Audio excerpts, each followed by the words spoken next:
Vale, pues puedo empezar con una pequeña introducción. Bueno, me alegro que estéis aquí, que sepáis que vais a poder comentar todo lo que queráis. Tenéis ahí el Facebook, los comentarios, os estamos leyendo.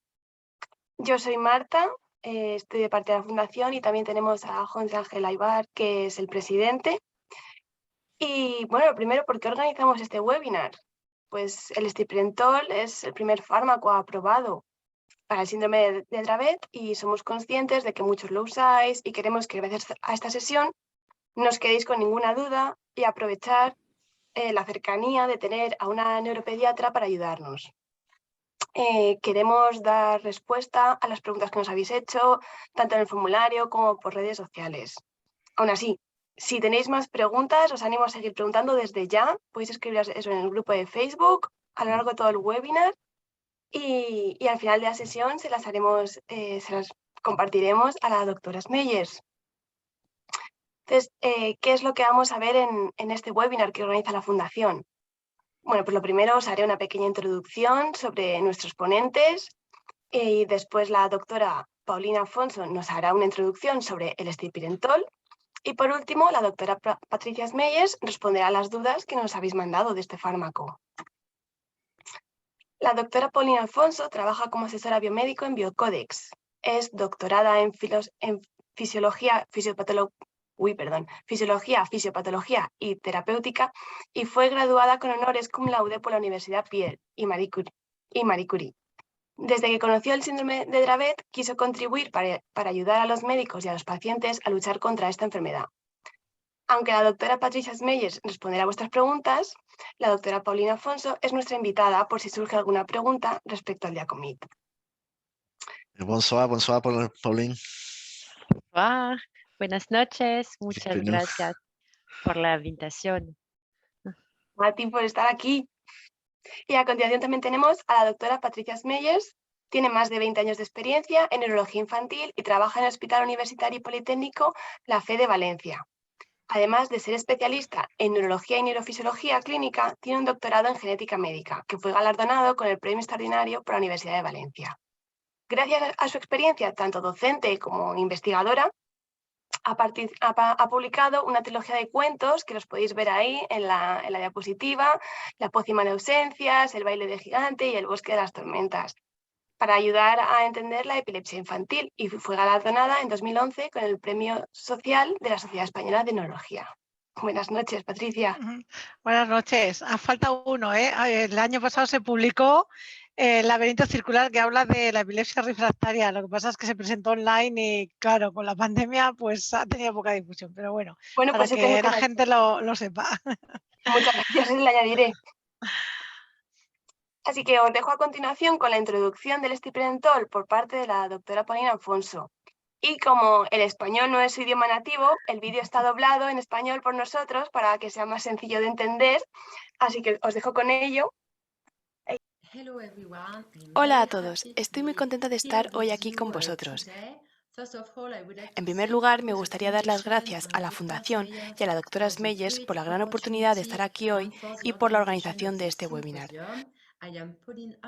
Soy Paulina Afonso, trabajo en Biocodex como asesora médica y comenzaré este webinar con una breve introducción sobre Biocodex y el estilipentol.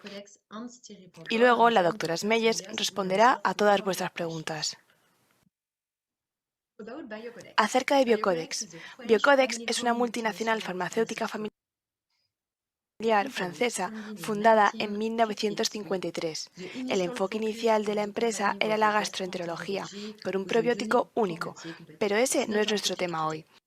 En los años 90, Biocodex desarrolló un fármaco antiepiléptico indicado para un raro y grave trastorno epiléptico que vosotros conocéis bien, el síndrome de Dravet.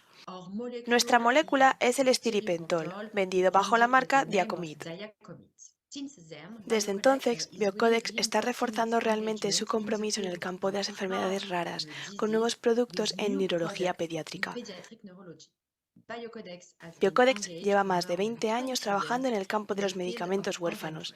A la derecha podéis ver una preciosa imagen del equipo de enfermedades huérfanas con sede en Francia. Nuestra misión en Biocodex con los pacientes con síndrome de Dravet es aumentar su calidad de vida y la de sus familiares, mejorando la atención a los pacientes y concienciando sobre este raro síndrome epiléptico. Hablemos ahora del estripentol. Ahora tenemos más de 25 años de experiencia clínica sobre la eficacia y seguridad a largo plazo del estripentol en el síndrome de Dravet, por lo que tenemos una amplia recopilación y análisis de datos. Pueden ver en la parte derecha de la pantalla un pequeño libro llamado 20 primeras preguntas sobre el síndrome de Dravet. Este libro fue escrito por un médico con el apoyo de Biocodex.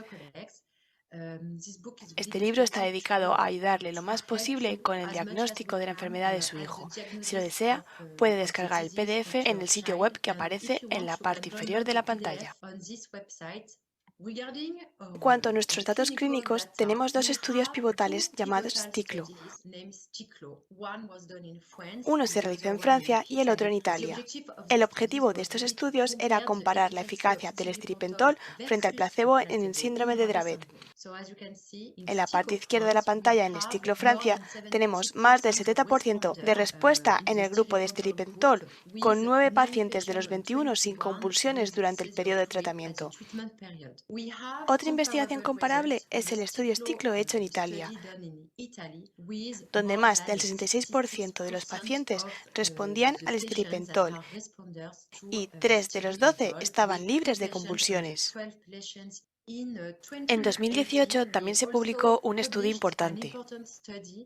El objetivo de este estudio era evaluar la seguridad y la eficacia a largo plazo del estripentol para los pacientes con síndrome de Dravet. El resultado de este estudio es que se puede esperar que la mitad de los pacientes tengan al menos un 50% de reducción en la frecuencia de las convulsiones tónico-clónicas generalizadas y focales. También observamos una mejora dramática en la frecuencia del estado epiléptico con una reducción del 41% de este estado en los pacientes incluidos en este estudio. Por lo tanto, este estudio apoya la eficacia del estripentol como medicamento antiepiléptico para el síndrome de Dravet. Luego está este importante estudio publicado también en 2018. El objetivo de este estudio era evaluar la eficacia a largo plazo del estripentol en la edad adulta. Se realizó un seguimiento de 40 pacientes con hasta 24 años de exposición al estripentol. Las conclusiones de este estudio fueron, en primer lugar, que parece que cuando el estripentol se inicia antes, los resultados son mejores, especialmente en la duración de las crisis y en la prevención del estado epiléptico. Observamos que es beneficioso seguir con la medicación con estripentol en la edad adulta si el paciente estaba bien controlado anteriormente. A pesar de la mejora espontánea de la epilepsia en edad adulta, este estudio sugiere que el estripentol por sí mismo tiene un impacto favorable en la evolución de estos trastornos. Así pues, las conclusiones de este estudio fueron que el estripentol era eficaz y seguro a largo plazo en los pacientes con síndrome de Dravet tratados desde la infancia o la adolescencia hasta la edad adulta, durante hasta 24 años de tratamiento. Se realizó otro estudio para revisar la eficacia y tolerabilidad del estripentol en el tratamiento de niños estadounidenses con síndrome de Dravet. Según la impresión de los médicos, la calidad de vida de los pacientes y sus familias mejoró o mejoró algo en el 88% de los casos. La conclusión de este estudio fue que el estripentol debería considerarse antes en la estrategia terapéutica del síndrome de Dravet. Y en tratamiento con estripentol también reducirá la exposición a fármacos antiepilépticos ineficaces y su efecto adverso. Además, reducirá los costes sanitarios por las visitas a urgencias y también reducirá la frecuencia de las hospitalizaciones, reducirá el uso de la medicación de rescate y, lo que es más importante, mejorará la calidad de vida de los niños con síndrome de Dravet y sus familias. Hemos hablado de los principales estudios clínicos sobre el estripentol. Hablemos un poco de su mecanismo.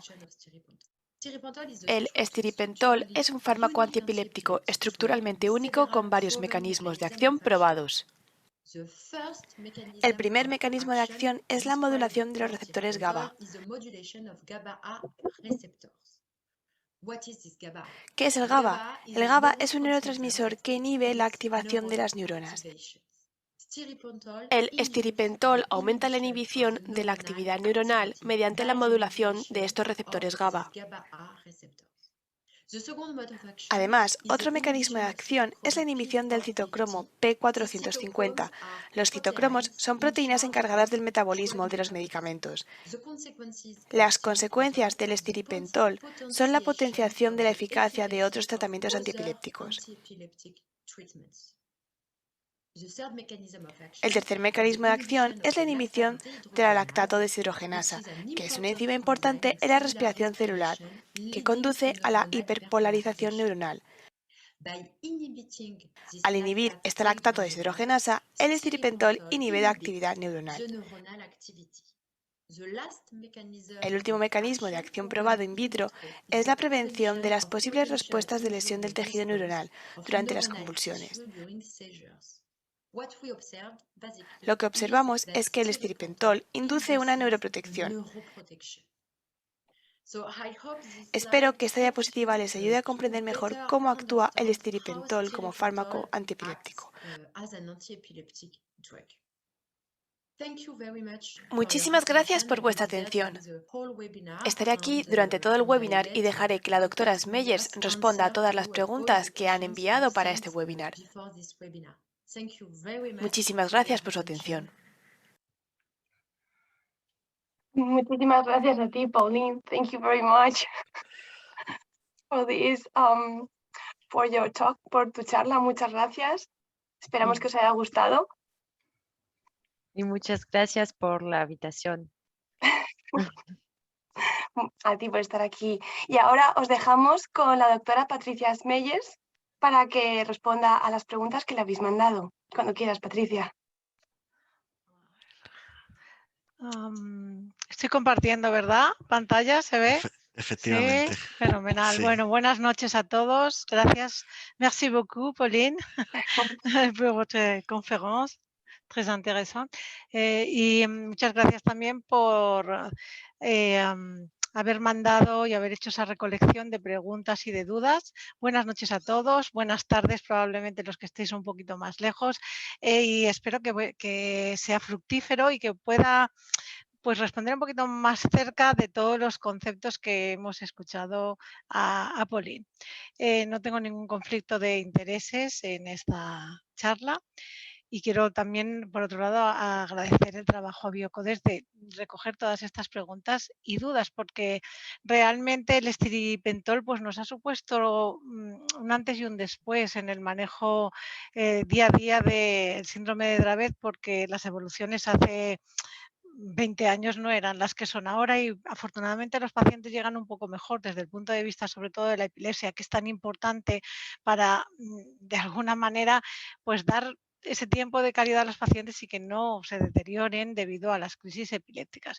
Entonces, la primera duda que ha surgido al tantear entre todos vosotros ha sido el preguntar si era necesario que el paciente estuviera genéticamente estudiado, porque hay sitios que no tienen acceso a las pruebas genéticas, por ejemplo.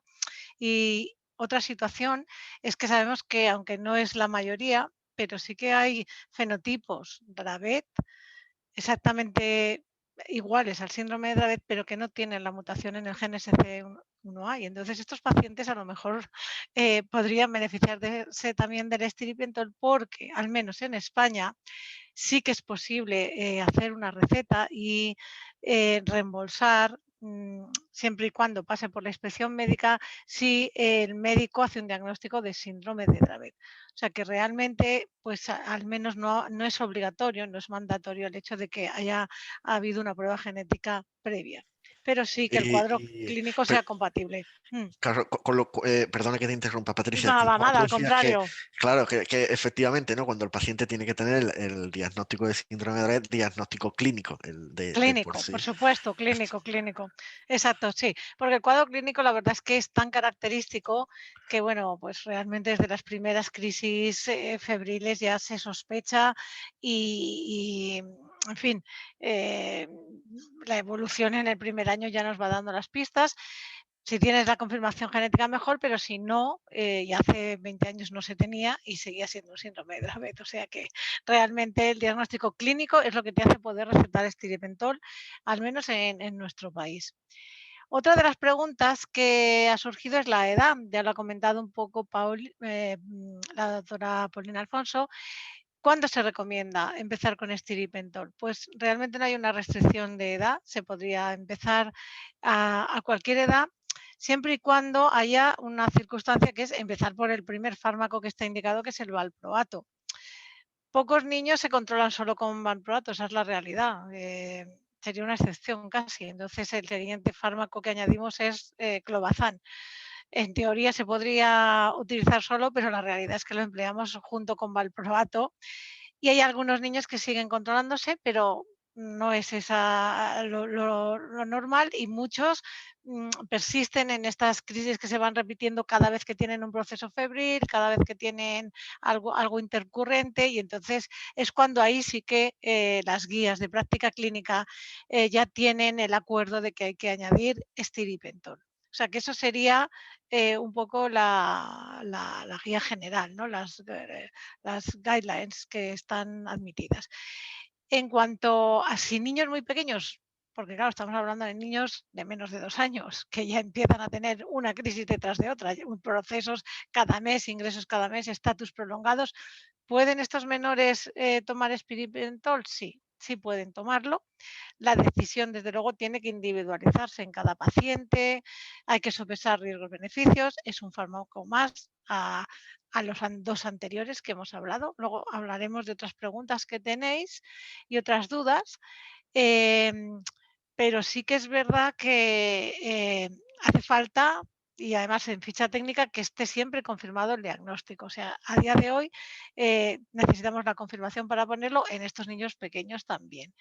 Biocodes hizo un análisis de sus propios datos y pudo encontrar cifras que apoyan que realmente funciona el estiripentol. Entonces, ellos tenían en este análisis 107 pacientes de menos de 2 años, hasta 2 años, con una respuesta muy buena de 60% casi, y un perfil de efectos adversos igual a otra población. O sea, no en los niños más pequeños había más efectos adversos de los esperables del fármaco en poblaciones de más edad. Por lo tanto, la recomendación, ¿cuál es a esta pregunta que nos habéis hecho? Pues que tan pronto como sea necesario, cuando se ha aprobado valproato, clobazam, emplear el estiripentol. ¿Y tiene el estiripentol la misma eficacia en los niños que en los adultos? Es una interesante pregunta también. La verdad es que hay una razón para que esto sea así, que ahora comentaré. Desde luego se ha visto y se ha constatado que cuando se emplea antes, los resultados van a ser mejores que si se tarda un poco más. O sea, va a ser mejor que lo empleemos en niños pequeños que no ya cercanos a la adolescencia. Vamos a encontrar mejor impacto en cuanto a reducción de duración de convulsiones, son más cortas, son menos frecuentes, hay menos tendencia a que sean prolongadas, hay menos ingresos en UCI, menos estados epilépticos. También, por tanto, esta epilepsia evoluciona de forma menos grave, con menos impacto, por supuesto, en el estado de los niños, ¿no? De todo esto hay publicaciones, ya veis, la doctora Girón, y luego que es la que ha publicado más en síndrome de Dravet, en tratamiento con estiripentol. Pero no obstante, podríamos pensar que, bueno, ya a lo mejor en los adultos no hay beneficio. Pues sigue habiendo beneficio. Se publicó en 2016 un artículo precisamente sobre este punto, donde todos los pacientes eran adultos y al menos se encontraba que se reducía al menos un 50% la incidencia de crisis generalizadas tónico-clónicas, que también es muy interesante que esto no ocurra en los adultos, que cuando tienen crisis pues pueden encontrarse en situaciones muy, muy desagradables también y tener traumatismos o accidentes. Y el perfil de efectos adversos es igual que en el de los niños. No hay otros efectos adicionales en los adultos. De manera que la recomendación es iniciarlo precozmente, pero se puede, aunque estemos en un adolescente o en un adulto, se puede iniciar a estas edades también. Y quería hablar de por qué esta recomendación es así, porque en el cerebro de niño más pequeño va a ser más eficaz este Estripintol. Tiene una explicación biológica y es que el cerebro de un niño no es igual que el cerebro de un adulto. Los receptores GABA A no son exactamente, hay varios tipos, como pasa siempre en biología y en bioquímica. Hablamos de receptor como si fuera único, pero resulta que estos receptores son distintos y conforme evolucionamos van combinándose lo que son las cadenas del receptor. Luego veréis más adelante que os he puesto un esquema para que veáis que tiene cadenas alfa, beta, gamma. Pues la mayor eficacia del estripentol es cuando actúa sobre receptores GABA que tienen alfa 3 y delta. Y este tipo de receptores precisamente son la mayoría en los niños, mientras que cuando el cerebro va evolucionando, va cambiando, digamos, la conformación molecular del receptor GABA y entonces se hace como menos afín, pero sigue funcionando. Otra cosa es si una vez que lo tienes puesto en un niño, habéis preguntado si hay que seguirlo a largo plazo en el adulto. Bueno, pues lo he puesto precozmente, me ha mejorado la epilepsia. ¿Qué hago? ¿Lo sigo en el adulto o lo interrumpo? Porque no gusta tener muchos medicamentos. A ningún paciente le gusta tener 3 antiepilépticos, si puede ser quiere tener 2 y si puede ser quiere tener 1, ¿no? Pero entonces, ¿qué debemos hacer? ¿Debemos interrumpirlo? Bueno, pues la evidencia es que si el tratamiento ha sido efectivo, la recomendación es continuarlo, porque se ha visto que sigue teniendo ese efecto positivo en la prevención de crisis generalizadas y en la intensidad de las crisis también y en su duración. Incluso la publicación de Chiron de 2018 encontró que estos pacientes adultos podían tener periodos grandes de libertad de crisis, incluso de un año. Lo normal en el cerebro adulto es que se vayan espaciando las crisis y por lo tanto bajo tratamiento de estripentol sí se cuantificó que había estos periodos más prolongados sin crisis. La tolerabilidad ya hemos dicho que es similar al niño y por lo tanto, en principio, mientras el paciente siga con procesos con crisis, debería de seguirse a largo plazo con estripentol porque no tiene tampoco una toxicidad añadida a largo plazo, no se ha encontrado por lo menos hasta ahora. En cuanto a incrementar la dosis con la edad del paciente, con la frecuencia, con la gravedad, con las comorbilidades, bueno, pues a ver, en esto hay que seguir pues lo que hacemos con cualquier otro medicamento. ¿Cuándo incrementamos las dosis? Bueno, pues cuando tenemos margen, porque hemos puesto dosis que, aunque la dosis recomendada es 50 miligramos kilo día, bueno, pues puede haber pacientes que a menos dosis hayan controlado crisis y no llegamos a esta dosis, pero luego perder eficacia. Podemos subir la dosis. O sea que hay que individualizar en cada paciente y no tratar a todos igual, sino que unos necesitarán más dosis, otros un poquito menos. En un momento dado habrá que subir las dosis dependiendo de si hay una recidiva de crisis o no, pero no en cuanto a las comorbilidades, que es otra pregunta que hacíais, porque sean más graves, ¿tengo que subir el estripentol? Pues no necesariamente, porque las comorbilidades, digamos que van por otro lado. Aquí lo que intentamos es controlar las crisis para evitar que la comorbilidad que pueda ser consecuencia de la crisis vaya a peor, sea peor.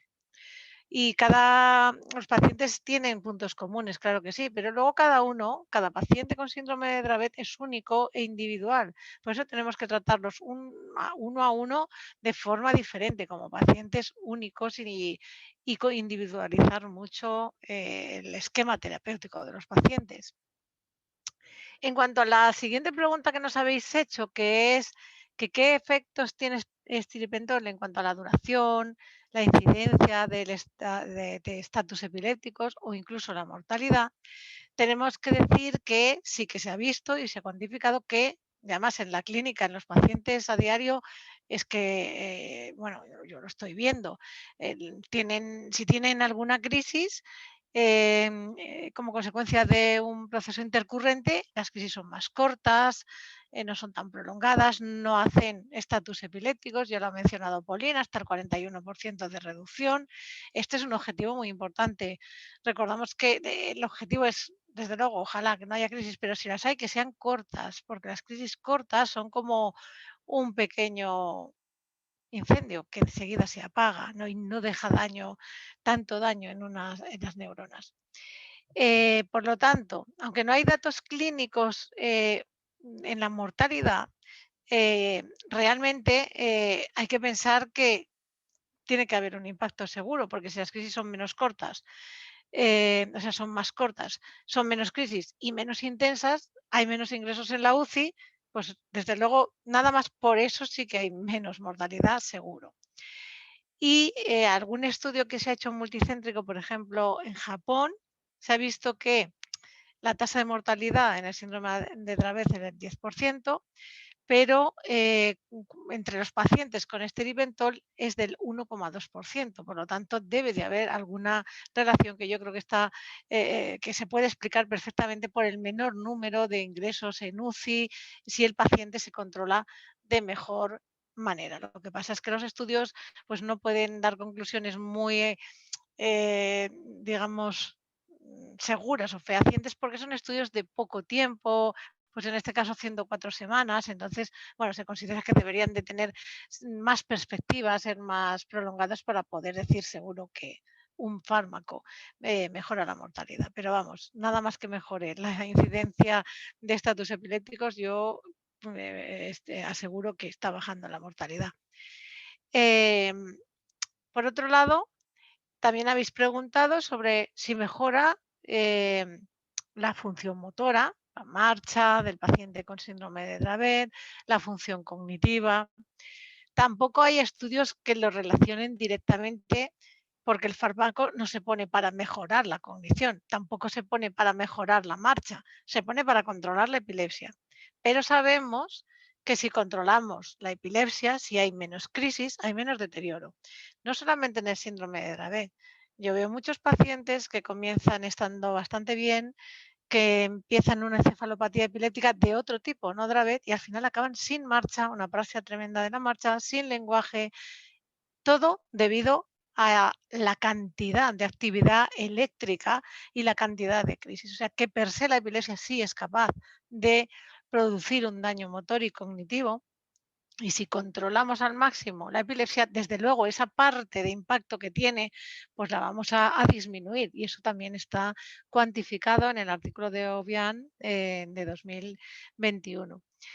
Desde luego, si un paciente tiene menos crisis, menos ingresos, la calidad de vida mejora espectacularmente y por lo tanto, en ese sentido, pues sí, el esteripentol va a mejorar la calidad de vida porque indirectamente puede mejorar la cognición y la función motora. Y es lo que queremos hasta que tengamos un tratamiento que de verdad resulte curativo de la patología ya en sus inicios. Y otra pregunta que nos habéis hecho es sobre qué hacer en caso de que el esteripentol funcione bien, pero produzca alteraciones del sueño.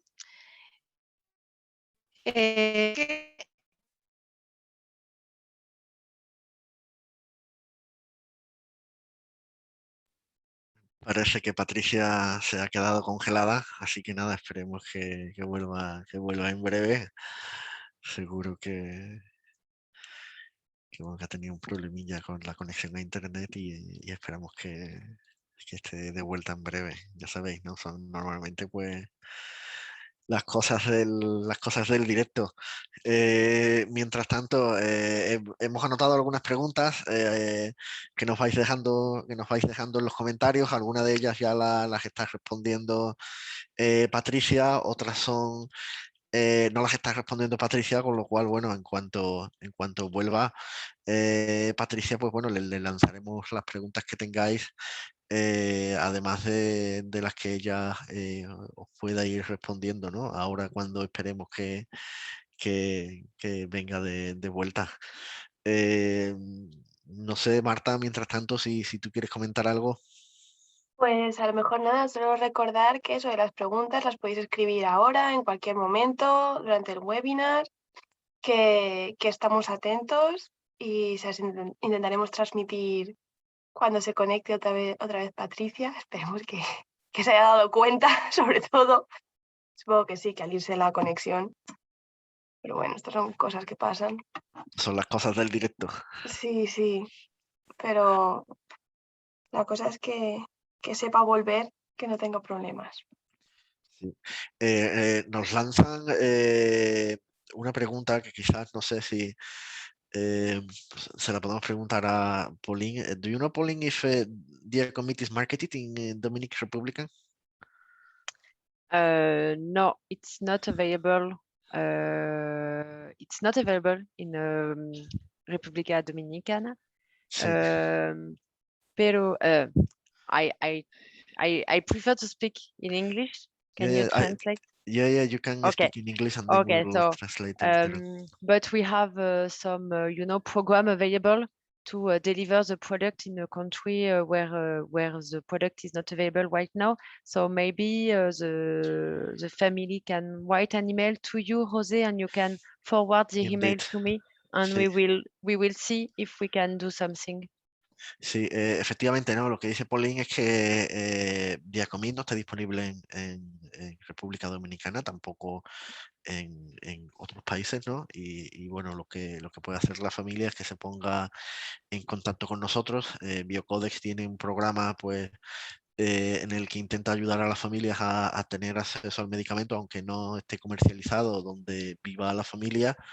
Y nada, ¿no? Pues nos podéis poner en contacto con nosotros y nosotros os pondremos en contacto con Biocodex, con Pauline o con la persona responsable que lleve este tema en Biocodex para que, bueno, para que se vea lo que se puede hacer, ¿no? De hecho, si no recuerdo mal, ¿no? No hace mucho nos llegó también el caso, ¿no? De una familia panameña de Panamá y bueno, ¿no? Finalmente, pues a través del neuropediatra y gracias también a Biocodex, pues la familia de Panamá está teniendo hoy en día acceso a Diacomit, ¿no? Que no es un fármaco que está comercializado en el país.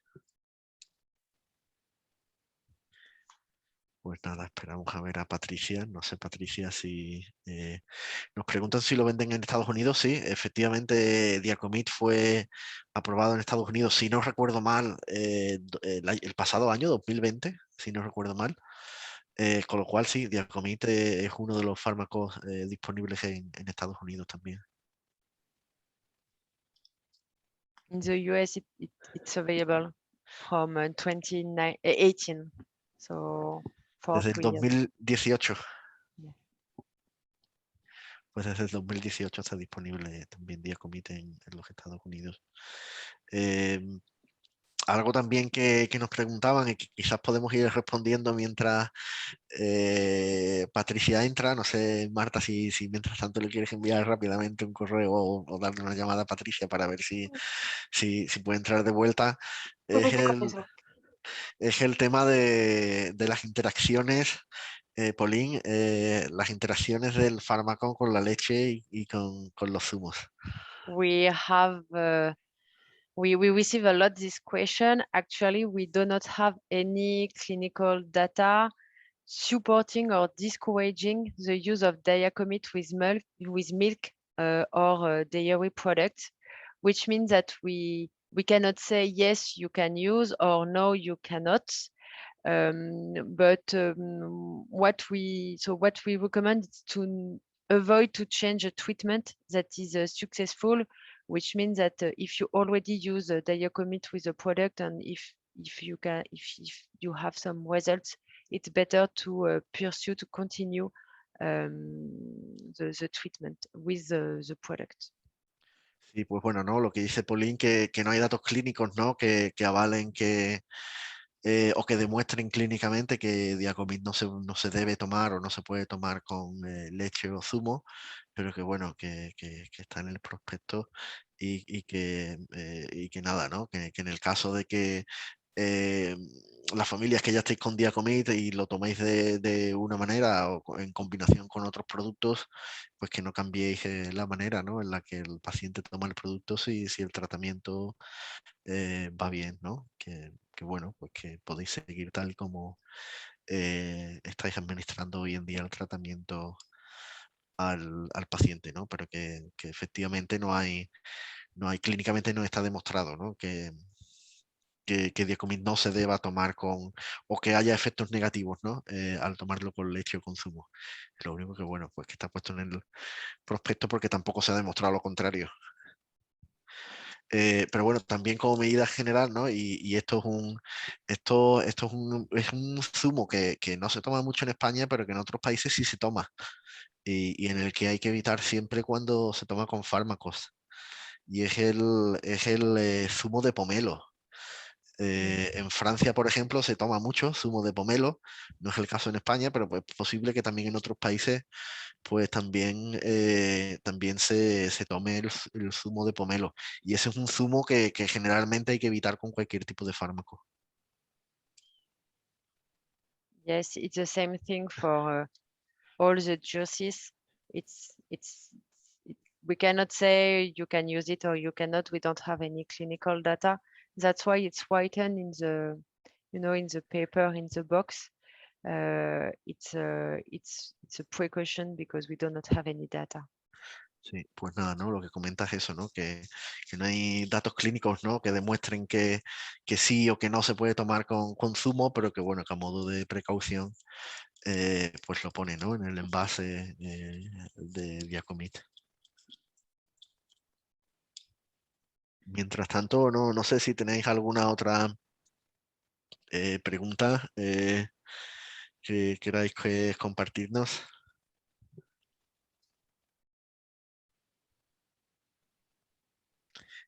Nos preguntan, Pauline, what about the Diacomit for Angelman syndrome? For which syndrome? Angelman.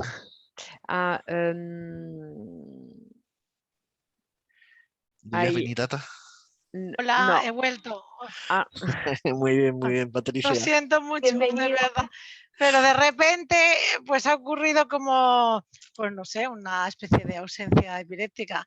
El ordenador se ha quedado todo azul diciendo que para que Google no me dañara el ordenador tenía que cerrarlo todo y claro, se ha cerrado, bueno, un desastre total, pero ya he vuelto, lo siento mucho, de verdad. Nada, ningún problema. Voy a ver si encuentro la presentación y la puedo volver a compartir con vosotros. Nos habíamos quedado en el tema del sueño, que preocupa tanto a los padres. Sobre todo me llama la atención pues cómo de todos los efectos secundarios que se podían preguntar, pues se han preguntado por el sueño, ¿no? Que la verdad es que impacta muy malamente la calidad de vida de los niños y de los padres, el hecho de no poder descansar por la noche. Y lo que hay que decir es que pues en el síndrome de Dravet es una característica el que no duerman bien. ¿Me escucháis, verdad? Sí, perfectamente. Vale, pues no tanto por el estiripentol como porque inherente al síndrome de Dravet hay un trastorno de sueño y eso es conocido. Cuando se va a mirar los efectos secundarios, sí, efectivamente, pues hay muchos pacientes que además hay pacientes que dicen que duermen peor y que eso está reportado por la misma compañía, que oscila entre 1 a 100 a 1 a 10. Pero la experiencia en la práctica clínica es que estos pacientes que duermen mal, al poner estiripentol ya dormían mal también anteriormente. Hay muchos pacientes que duermen mal sin estiripentol y entonces es algo que habría que aislar porque normalmente cuando se introduce estiripentol no se individualiza y no se tiene en cuenta que ya llevaban otros fármacos que ahora veréis como también impactan el sueño. Entonces, como bien ha dicho Pauline, el estiripentol es un medicamento que lo que hace es no solo actuar sobre el GABA-A, sino además potenciar a los otros medicamentos, entre ellos el valproato y el clobazam. Y estos dos medicamentos tienen un impacto también, cada uno de ellos, en una faceta del sueño. Aquí veis un trabajo que se publicó en 2014, donde claramente se ve como el valproato lo que produce es peor calidad de sueño porque aumenta la fase de sueño no REM 1, es decir, la más superficial de todas, y además disminuye la fase REM, que es una fase de descanso psicológico. Luego, ya el valproato nos impacta. Y el clobazam lo que hace es que aumenta sobre todo la fase 2 de sueño, pero baja la fase de sueño profundo. O sea, que se duerme, tanto el valproato como el clobazam lo que hacen es que el niño duerma muy superficialmente. Pues si tenemos un fármaco que va a potenciar a estos dos, pues ya tenemos la falta de calidad de sueño. Quiero decir que muchas veces se atribuye a un solo fármaco y es la combinación de todos, y no tenemos que perder de vista que esto se trata de hacer una receta, la mejor receta para cada niño. ¿Qué dosis necesita cada niño de cada uno de esos tres fármacos, que son los tres fármacos, digamos, pivotes dentro del tratamiento del síndrome de Dravet? Una vez que tenemos un trastorno de sueño y que nos es rentable poner estos tres fármacos a las combinaciones que sea, pero el niño tiene su trastorno de sueño y no puede dormir. ¿Qué podemos hacer? ¿Qué podemos hacer? Bueno, pues se han publicado trabajos, entre ellos el trabajo DREAMS, que es del grupo australiano, y se publicó en 2018, y en este trabajo se cogía a niños con síndrome de Dravet que tuvieran trastornos de sueño asociados, y se veía qué pasaba si se trataban con melatonina, solo melatonina, sin triptófano. Entonces se vio que realmente no aumentaba la cantidad total de sueño, pero sin embargo sí mejoraba lo que era todo el cuidado, lo que decían los cuidadores, el manejo de los niños. Este era el diseño del estudio, donde todos tomaban placebo y melatonina, o sea, un diseño cruzado que se llama, es decir, que todos se comparaban a sí mismos. No es que hubiera un grupo placebo y otro melatonina, sino que todos eran melatonina y todos eran placebo. Por lo tanto, se veía qué efecto se hacía en cada niño. Fijaros que el 75% de los niños con síndrome de Dravet ya tienen trastorno del sueño, independientemente del medicamento que tomen. Bueno, pues esto es lo No que sé, muestra. Dime. no sé, Patricia, si estás compartiendo pantalla o si la quieres compartir. ¿No la veis? No la vemos. Ah, no, pues sí que está compartida en teoría. ¿No? ¿No habéis visto nada? No, No desde que me has veo. vuelto Oh, no. Pero ¿no? anteriormente Claro, sí pues yo podíamos ver la creía, pantalla. pues perdonad porque creía que la estaba compartiendo y Mientras vas compartiendo bueno, pantalla, voy a ver si puedo, sí. una, A ver, una cosa rápida. Vemos que nos están entrando muchas preguntas y estamos sí, tomando nota de ellas, así muy bien, que la iremos preguntando al final. En el caso de que genial. avance la sesión de la parte de preguntas y respuestas y veáis que no hemos respondido la vuestra, no dudéis en ponerla de nuevo por si Bueno, se nos ha pasado. nos hemos quedado un poquito aquí, ¿no? Ahora sí, ¿no? Sí, ahora sí. Vale. Bueno, lo que comentaba de los trastornos del sueño, que efectivamente hay reportado como efecto secundario en bastantes niños, entre uno de cada 100 a uno de cada 10, pero que en la práctica clínica lo que vemos es que muchos niños ya previamente tienen trastorno del sueño y que además no se podría atribuir solo al uso de, no es tan fácil como es por el estiripentol, sino que valproato y clobazam son fármacos que van a proporcionar un sueño más superficial, eh, con menos fase REM y más fases de sueño 1 y 2 y menos de sueño profundo. Así que si añadimos otro medicamento que va a potenciarlos, pues obviamente vamos a empeorar el sueño. No solamente por el estiripentol, sino por la interacción entre los tres. Está la diapositiva del estudio que he comentado, el estudio DREAMS, sobre el efecto de la melatonina en los síndromes de Dravet. Y este es el diseño que he comentado, que es un diseño cruzado, que todos van a pasar por el grupo de melatonina y y por el grupo de placebo, y que lo que se vio es que el uso de melatonina en sí mismo no aumentaba la cantidad total de sueño, pero sí que hacía que la higiene de sueño fuera mejor. Y esto es muy importante tenerlo en cuenta porque el sueño es algo muy complejo. No solamente es dar una pastilla para dormir y ya está, sino que al sueño hay que verlo como una parte de la vida, pero que forma parte de un ciclo de 24 horas. Por lo tanto, todo lo que hagamos antes va a influir. Y muchas veces hablando con los pacientes, y esta mañana me pasaba hablando con un paciente que lleva la triterapia, y estábamos hablando del sueño y la madre me decía, es que claro, si le dejo dormir una siesta de 3 horas, claro, un niño de apenas 2 años duerme una siesta de 3 horas, luego por la noche interrumpe constantemente el sueño. Pues eso también hay que tenerlo en cuenta. Manipular bien a lo largo del día que las siestas no sean excesivamente largas, porque si no el sueño, la calidad del sueño va a ser peor en todos los niños, pero en los niños de Dravet, pues bastante más. Esto es el receptor del GABA, lo que os comentaba. Entonces, clobazam y estribentol van a actuar sobre el mismo, solo que en sitios diferentes. ¿Donde más efecto hace el estribentol? Pues en la fracción alfa 3 y en la delta, que como he dicho al principio,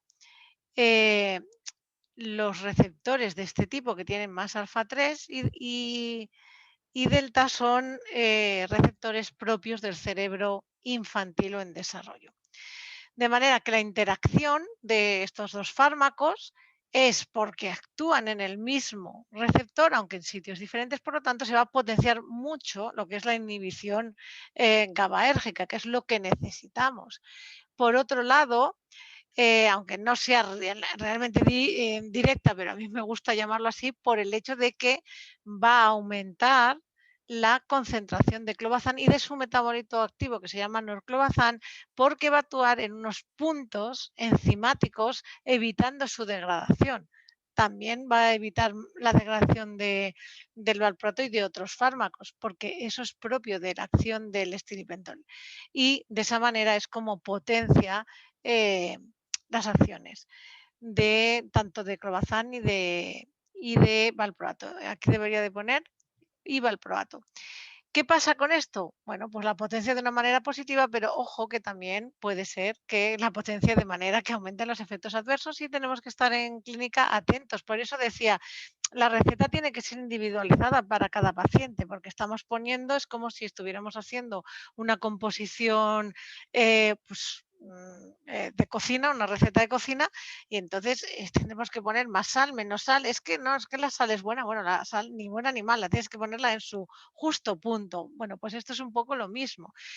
Que sí, que a veces tenemos efectos secundarios que los atribuimos en este caso a estribentol, pero puede ser porque está potenciando el clobazam o el valproato y entonces lo que debemos de hacer es bajar quizá las dosis de los otros. ¿Cómo lo sabemos? Bueno, pues si hay mucha somnolencia, probablemente sea porque el clobazam está potenciado en exceso y podemos ir bajándolo poco a poco. Esto es una recomendación que luego en la clínica va a variar según cada paciente. En el valproato lo mismo. Si tenemos un niño que tiene mala tolerancia gastrointestinal, dolor abdominal, náuseas y sobre todo aumento de transaminasas, podemos pensar que realmente ahí lo que se ha potenciado es el valproato y deberemos de vigilar que no haya una potenciación excesiva del valproato por parte del estribentol. ¿Y qué pasa con otros fármacos? Hemos hablado mucho de la interacción entre valproato, clobazam, pero ¿podría interaccionar con otros fármacos? Pues claro, claro que sí, porque el citocromo PC450 es un sistema universal de degradación y de metabolización de fármacos y de todo lo que entra en nuestro cuerpo. Por lo tanto, claro que puede haber con otros fármacos también una interacción. Por eso tenemos siempre que vigilar esa receta, ese esquema que vamos dando a cada niño con el feedback que tenemos de los padres sobre su hijo. Y con respecto a interacciones con productos lácteos, de ahí sí que no existen evidencias que hagan pensar que Diacomid va a ser, tenga una especial contraindicación con el hecho de tomar leche, yogur, quesos o productos lácteos. Y lo que sí que hay que tener cuidado, pero como en otros medicamentos que contengan hidratos, o sea, lactosa o hidratos de carbono, es si un paciente con diabetes está bajo dieta cetogénica, pues tenemos que saber qué cantidad de hidratos de carbono tiene la cápsula o el sobre. Tiene más el sobre que la cápsula. Si el niño puede tomar cápsulas siempre que estén en dieta cetogénica, se va a escoger la cápsula por encima del sobre que tiene menor cantidad de hidratos de carbono. Y todo esto tenemos que ajustarlo porque si no podemos hacer que la dieta no funcione como sea debido en el caso de un niño que lleve una dieta y le esté yendo bien. Y a partir de aquí ya vía libre para las numerosas preguntas que puedan estar haciéndose en la red. Muchas gracias a Biocodex por su manual, que es realmente interesante y lo recomiendo, y por también la idea de organizar esto para poder aclarar dudas. Muy bien, Patricia, muchas gracias. No sé si quieres dejar de compartir pantalla, así saldremos Sí, los cuatro un mejor. poquito más grandes. Sí, con lo que me ha costado compartirla, ahora para descompartirla. Sí. Elvira nos preguntaba sobre si había información de Diacomit para el síndrome de Angelman. Y Pauline me ha contestado en privado por chat y que no, que no hay datos de estiripentol para el síndrome de Angelman. Sin embargo, Patricia, no sé si tú en tu experiencia tienes algún caso de algún paciente con síndrome de Angelman y epilepsia refractaria que haya sido tratado con estiripentol. Yo en concreto con estiripentol y síndrome de Angelman, la verdad es que no tengo experiencia, pero lo que pasa con estos fármacos que son relativamente nuevos es que cada vez vamos utilizándolos un poco como medicaciones de uso compasivo, con información a los padres, digamos, con permisos un poco especiales, porque realmente no se puede recetar, o sea, el sistema no te lo permite, esa es la verdad. Pero pacientes que no responden a otros fármacos, pues no sería, digamos, algo descabellado poder probar el estiripentol, pero realmente no hay experiencia tampoco publicada que yo conozca. Y en ese caso, ¿cuál suele ser el proceso? Es decir, caso de que haya un paciente con síndrome de Angelman o cualquier otra enfermedad similar que tenga una epilepsia refractaria y que sean incapaces de controlar la epilepsia con los fármacos antiepilépticos que se suelen utilizar para esa enfermedad, ¿cuál es normalmente el proceso, ¿no? Para que ese paciente pueda llegar a tener Claro. acceso a un fármaco que no está prescrito, Claro. que no está indicado para esa enfermedad. Claro, lo normal es que el médico que trata a este paciente tenga una conversación, explique la naturaleza del fármaco, posibilidades, o sea, que no hay experiencia publicada, pero que como medicación de uso compasivo el paciente acepta que sea prescrito, y entonces se hace un informe a los servicios de farmacia que pasa por la Agencia Española del Medicamento, que es la que autoriza o no que se pueda utilizar como medicación de uso compasivo. Porque si no, eh, no se podría, porque realmente el sistema no deja, salvo en la circunstancia de síndrome de Dravet. O sea, pero siempre existe una vía para pedir medicación de uso compasivo.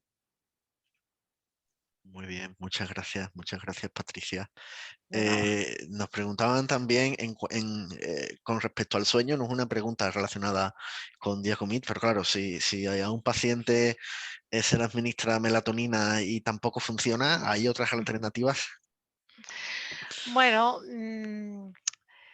la verdad es que primero, lo primero que hay que hacer, y parece sorprendente, pero no se hace a nivel de la clínica, cuesta hacerlo por parte de los padres y probablemente por parte de los médicos que no lo animamos tampoco.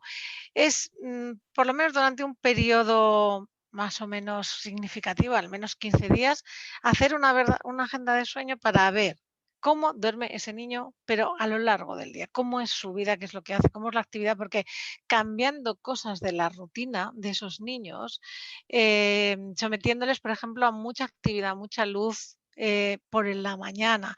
Y luego regulando esos periodos de siesta que no sean excesivos, que sean cortos, que sean momentos no muy cercanos al sueño de la noche, ya estamos evitando que haya una fragmentación del sueño. Eso es lo primero de todo. Utilizar melatonina con triptófano, yo siempre aconsejo que si se utiliza melatonina sea con triptófano porque la hemos visto mucho más efectiva. Sí, es verdad que tiene sus limitaciones a la hora de conseguir un sueño durante toda la noche, varias horas, pero al menos te va a permitir que unas pequeñas horas del inicio del sueño sí que sean sueño de calidad profundo. Eso sí te lo va a hacer. Por lo menos las 4 horas que suele durar la melatonina y el poco que te da de plus te lo va a garantizar. Luego, también las compañías están empezando a desarrollar melatoninas de liberación prolongada, cada vez más eficaces, comprimidos más pequeños, pero también está a la hora de la verdad por ver si nos van a resultar eficaces o no en el síndrome de Dravet. Y estamos empezando a utilizarlas también. O sea, dosis que nos permiten elevar, poder ser más elevadas que lo que daríamos con la melatonina de liberación inmediata y por lo tanto ver si podemos conseguir más horas de sueño de mayor calidad.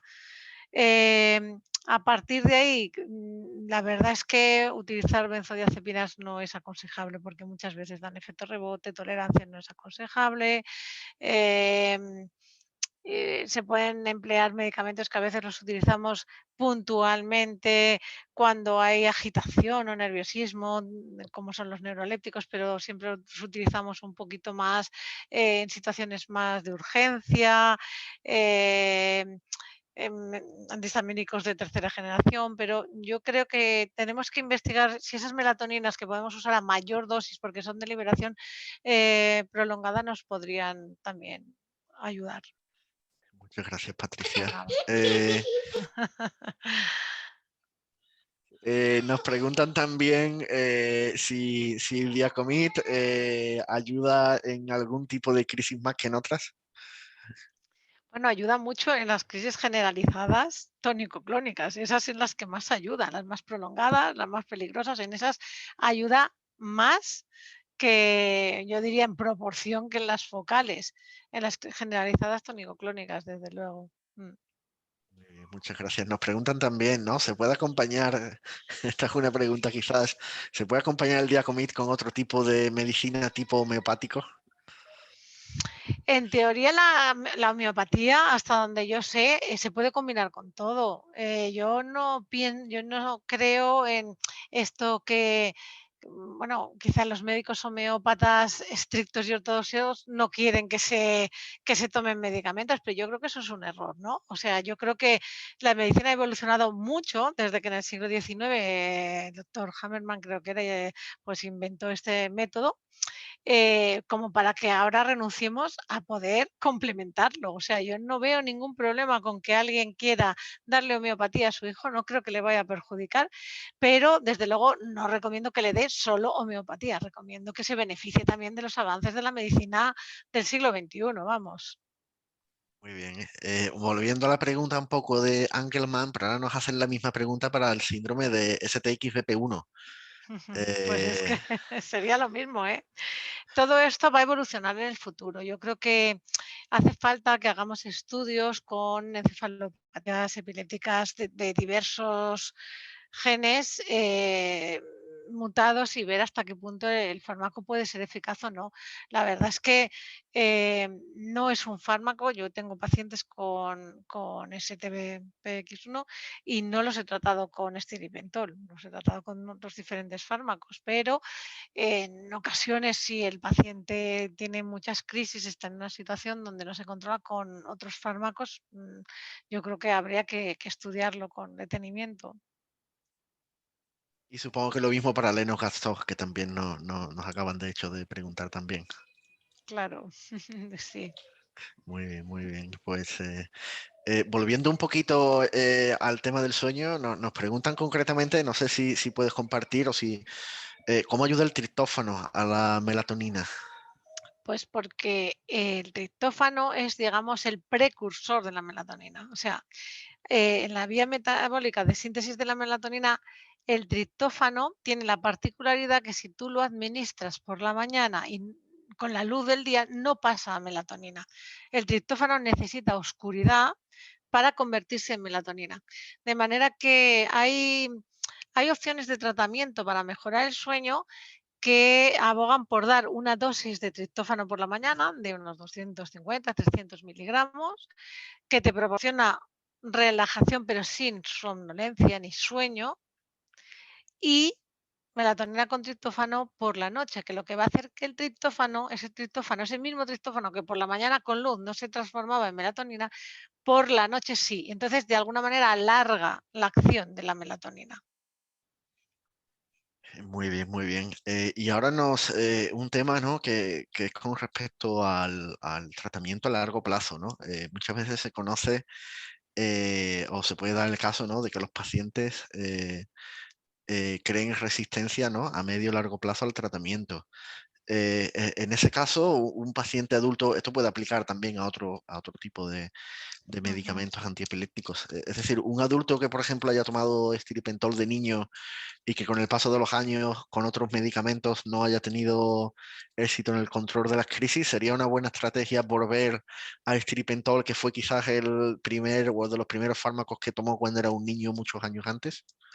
Eso es una cosa que a veces hacemos, ¿no? Cuando tenemos pacientes que nos vienen de otros centros y empezamos a hacer la historia farmacológica, siempre preguntamos cuál fue el fármaco que mejor le fue, porque es posible que este fármaco que en su día fue bien, que luego dejó de tener efecto, porque es verdad que los fármacos nunca tienen el mismo efecto que el primer día y con el tiempo van perdiendo esa eficacia por mecanismos moleculares muy complejos. Entonces es posible que ese medicamento que en su día fue bien pueda volver a ir bien posteriormente, sí. Muy bien, perfecto.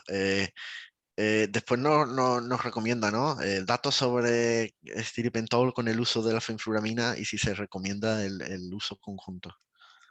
Pues ha habido estudios de fenfluramina y estiripentol, uno muy reciente que precisamente estudia sobre pacientes que están tomando estiripentol si hay un plus, ¿no? En estos pacientes que por desgracia no se han controlado del todo, ¿no? Y se puede asociar, no hay contraindicación con asociar estiripentol y poner fenfluramina y se podría obtener un plus, sí. Muy bien. Yo de hecho creo, si no creo recordar, ¿no? que en fase 3 de fenfluramina, creo recordar que era el estudio 1504, la cohorte 2 de pacientes estudiaba, ¿no? Estudiaba Sí, se a, estudiaba eso a los precisamente, pacientes sí. que ya tenían estiripentol. Después nos preguntan, Luna nos pregunta que su pequeño toma levetiracetam, ácido valproico, topiromato y fenobarbital.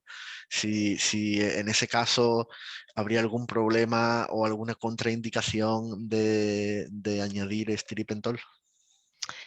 Vamos a ver, se puede añadir, por supuesto. Lo que pasa es que conforme vamos añadiendo fármacos, también vamos añadiendo posibilidad de más toxicidad, más efectos cognitivos, sobre todo. Entonces, hay que ver qué fármaco puede ser el menos eficaz en esa combinación e intentar añadir uno nuevo si en esa situación con esos fármacos no acaba de estar controlado y sabemos que estiripentol es un fármaco que tiene una eficacia probada y que en la línea de las guías está puesto antes de los que lleva, bueno, pues yo creo que la opción ahí sería intentar, sí, se puede, por supuesto, pero ver qué fármaco es el menos efectivo en ese esquema terapéutico y ir sustituyéndolo.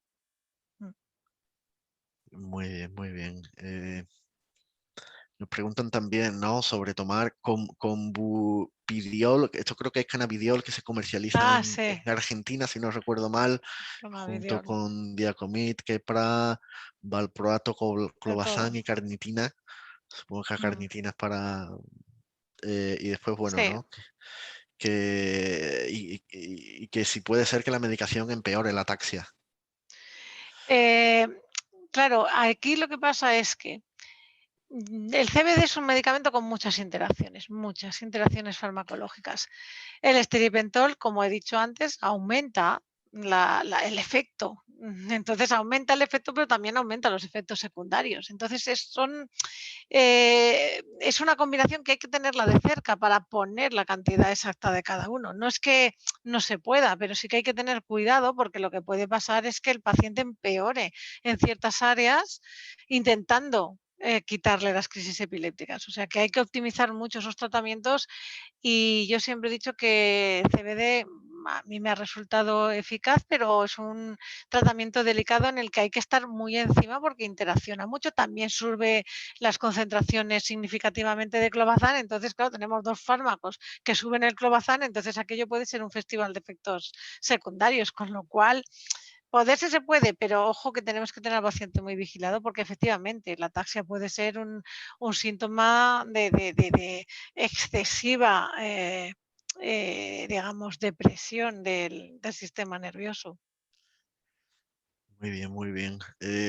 Bromuro de potasio. Aquí en Uf, España precisamente no tenemos mucha experiencia, ¿no? En Alemania yo bueno, siempre he eh, escuchado que los ya, bromuros los bromos siempre...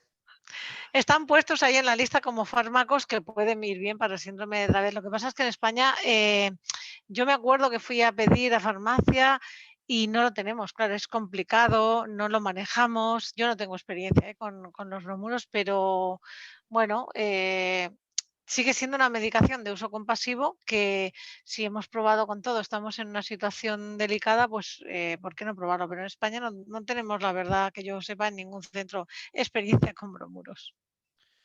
Muy bien, estoy mirando, creo que no tenemos ninguna otra pregunta pendiente. Si se me ha pasado alguna, pues ya sabéis, ¿no? La podéis poner en el chat como un comentario.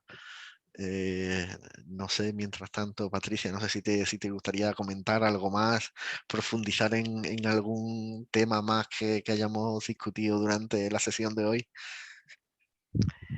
Bueno, yo creo que de verdad que lo he comentado antes, pero sí que quiero insistir, quiero lanzar un poquito un mensaje de optimismo porque yo que he vivido el tiempo pre a muchos fármacos y muchas posibilidades, donde solamente había valproato y clobazam, estos dos fármacos antiguos que, bueno, sí te solucionaban, pero ahora que tenemos más posibilidades, que diagnosticamos mejor, pues yo creo que los niños son tratados mucho más precozmente que antes.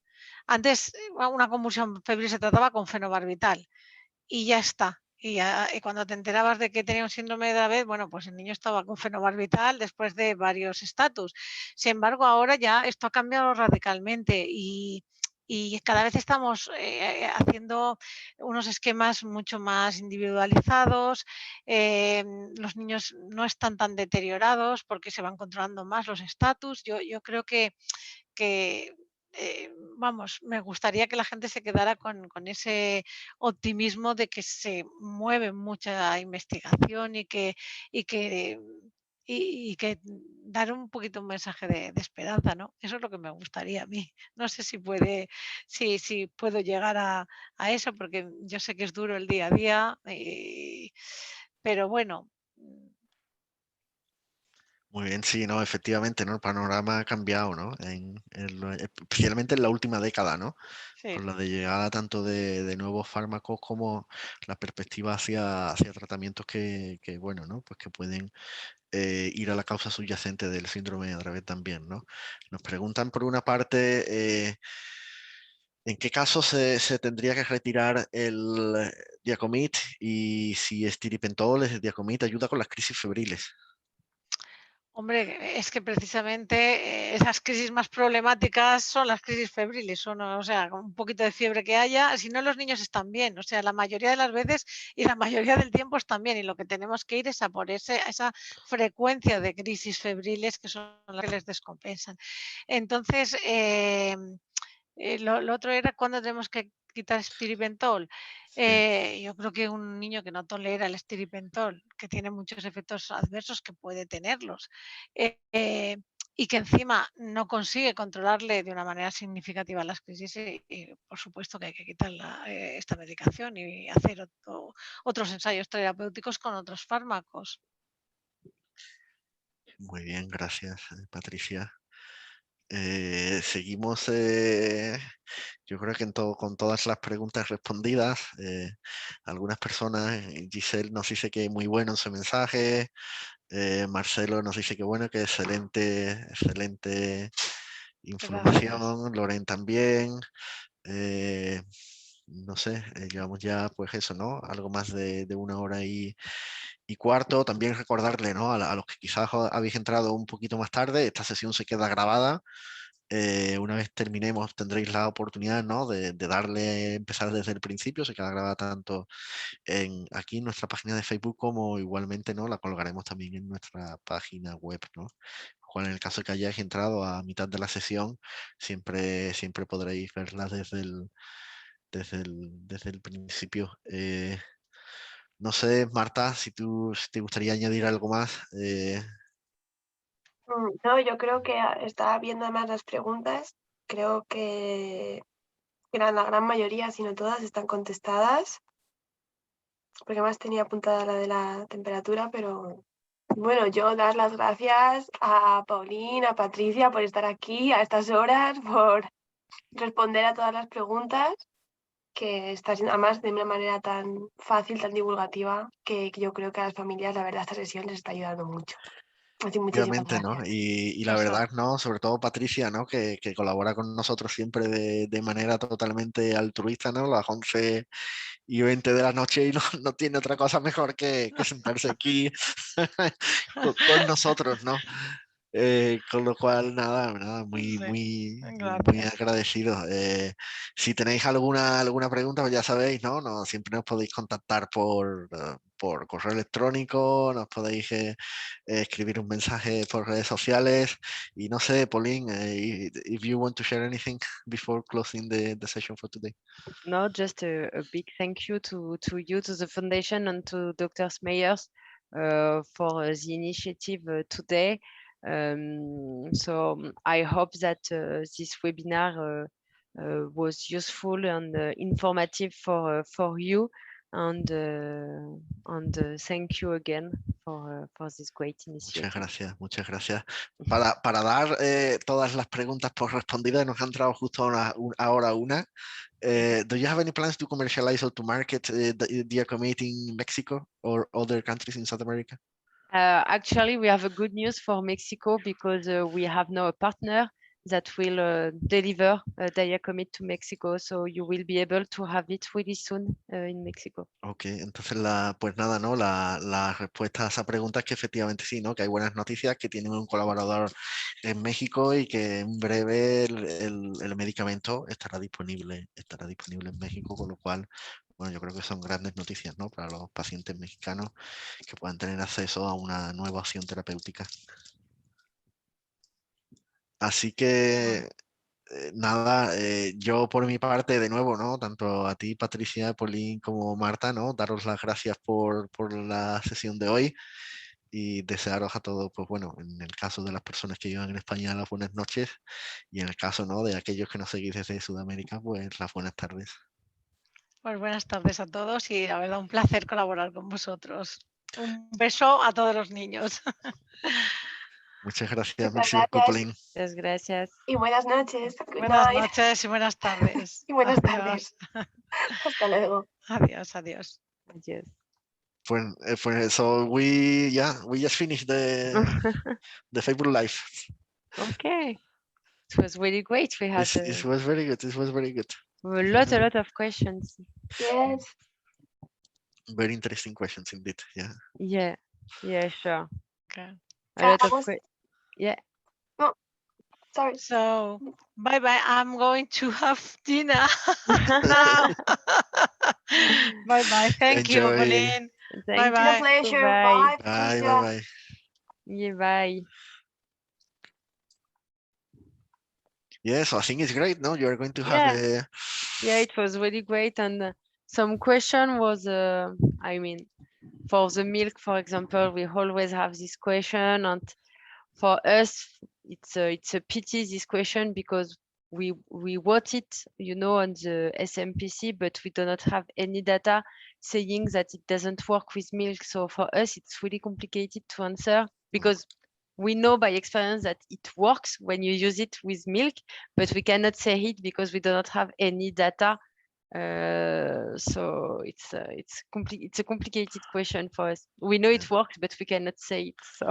And do you plan? Do you know if Biocodex plans any studies on other rare epilepsies? Angelman, STXBP1. Angelman, no, I don't think so. No, Lennox-Gastaut. Probably. Actually, I hope we are on an internal discussion on the next studies that we would like to conduct, and Lennox-Gastaut is on the list. So it's really a question. We have to choose between several diseases, because we cannot do all the type of epilepsy. Because So what I know, I know that some pharma companies are doing now, they're doing a basket trial where they include a group of diseases into the trial. It can be developmental and epileptic encephalopathies, and then they include CDKL5, STXBP1, Lennox-Gastaut, and so on.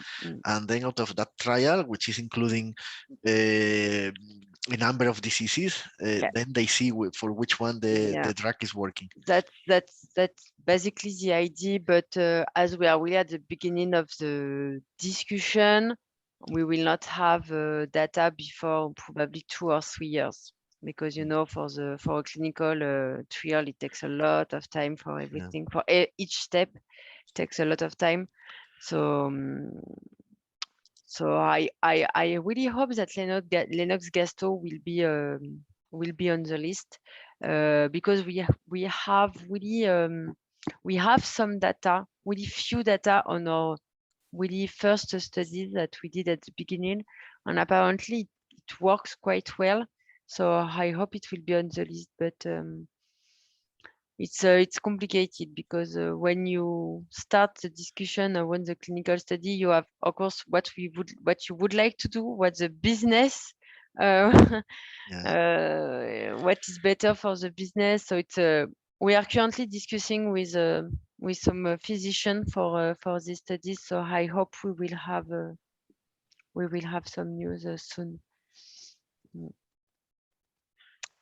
But not for Angelman, I don't think so. It's really rare, super rare. So yeah, we will probably conduct a study in PCDH19, Lennox-Gastaut, I hope. We will see. But for sure, it will be developmental encephalopathy, because it's really our focus today. So that's more the idea. But it was really good, and we had a lot of questions. We have a lot of questions. When I saw the question, sometimes I was like, "Oh, it's super good that Patricia is here, because I cannot answer to this question as as Biocodex. I cannot answer to this question, or I cannot say something." So yeah, but it was really good, I think. I don't know how many people was connected. I think we got to the maximum was around 60, I think. So it's great. Which is a lot. And then the point that as people in our foundation, they know that the webinar is recorded. Sometimes they are not attending when we are having the webinar. Sometimes they watch it the day late. So sometimes they watch it later in the week. Later, yes. So for sure. And this is something I see, that many families they say, no, I will not do it because it's 10 p.m. It's I have to take the kids to sleep and so on. But for sure, I will watch it, and then they watch it later in the week. Yeah, sure. Okay. Great. And maybe we get more questions after they watch it. Maybe they email us. Yeah. And sure, I cannot say you can contact me if you have some question, but because I cannot interact with families. But if you receive some question and if you want some help to answer, don't hesitate to send me the question, and we will see how we can answer, because I think you will probably receive some question Yeah, afterwards. indeed. Okay, it's Okay. great counting with you. Yeah, sure. Very good, very Okay. good. Well, Thank you very much. thank you very much. I'm also going to have dinner now. Yeah, exactly. Yeah. Okay, thank you. Thank you. Have a good Bye. night. Have a Good good night. night. Bye-bye. Bye. Bye. Bye.